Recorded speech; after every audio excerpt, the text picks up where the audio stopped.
Every sport can be broken down into skills. So if we look at football, it can be broken down into the skills of passing, of shooting, of dribbling. For cricket, we've got bowling, batting, fielding, and then other sports may only have one skill, such as throwing a dart or such as running. Skills are learned, whereas ability is natural or inherited. An individual may appear to have a natural ability as a sprinter, but they will still need to learn the skills involved, such as making an explosive start out of the blocks. All skills can be classified into brackets, and we're going to look at open versus closed skills and basic versus complex skills. However, it's important to remember that skills are on a continuum. So sometimes it's very easy to classify a skill, whereas other times it's more difficult. The examples we're going to be looking at are the best examples possible in order to classify a skill accurately. Closed skills take place in a stable and predictable environment. So if a performer is to repeat a closed skill, the environment is going to be very similar each time. Examples of closed skills include a free throw in basketball, a serve in tennis, and a penalty in football. For example, a penalty in football is always taken from a same spot, the same distance away from the goal, and the goalkeeper always starts in the middle of the goal. So a penalty taker, if they were to take a penalty 100 times, the environment is always going to be pretty similar.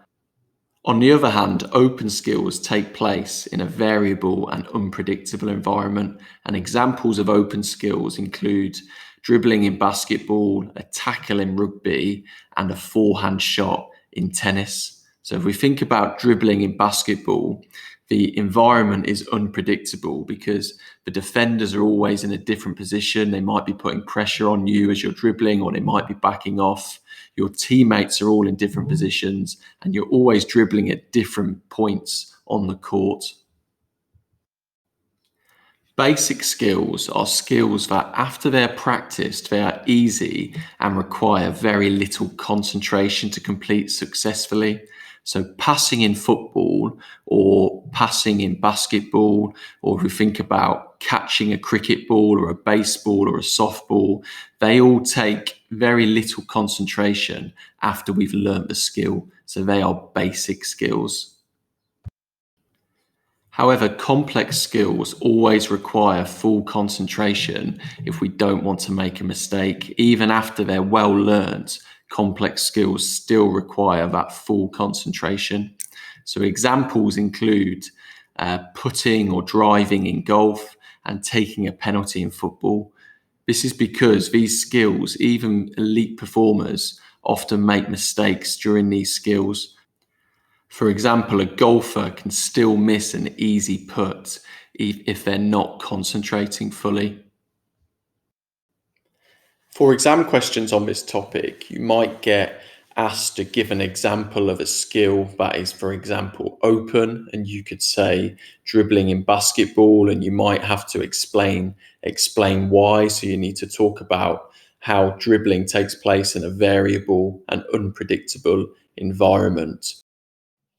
Or you might get asked to classify a particular skill, such as teeing off in golf, which we could classify as a complex skill because if a performer isn't concentrating properly, then they are likely to play a bad shot and make a mistake.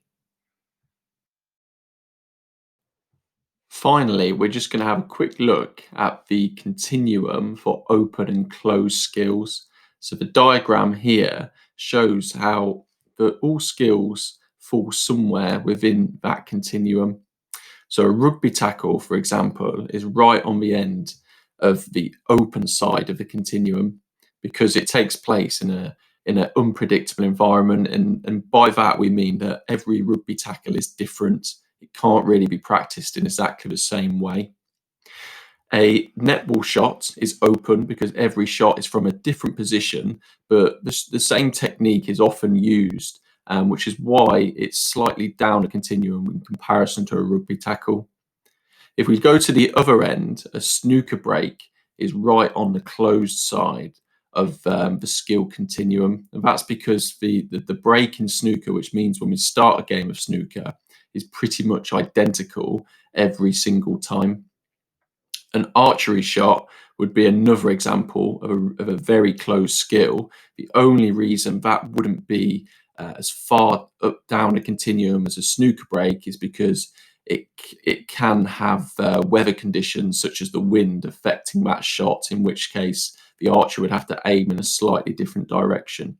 Again, a tennis serve could be different depending on where the opponent is stood, and again on the weather conditions, or even perhaps the surface that the player is playing on, and also whether they're playing doubles or singles tennis. So it's a closed skill, a tennis serve, because it's very predictable. It takes place in pretty much the same environment, but it's not quite as much of a closed skill as a break in snooker, for example. So we must remember that all skills lie within this continuum. Skills can also be called motor skills, and as we have discussed, skills are a learned movement response. To be skillful, a motor skill must be efficient, predetermined, coordinated, fluent, and aesthetic. By efficient, we mean that there is no wasted effort in the movement. For example, a top level butterfly swimmer will not make any unnecessary splashing or kicking whilst racing.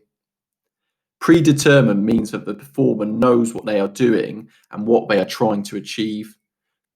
For example, a skillful basketball player can plan to fake a shot in order to trick an opponent and gain an advantage. A skill is coordinated if all parts of the skill link together seamlessly. A skillful high jumper will need to coordinate their run and jump in order to be successful. Skills must also be fluent and aesthetic. By fluent, we mean that a skill is flowing and smooth, and by aesthetic, we simply mean that a skill should look good. A gymnast's routine should be both fluent and aesthetic in order to show successful, skillful movement. Think about the skills that you perform within your sport. Do they line up with the descriptions given here, or is there more work to do for you to create skillful movements?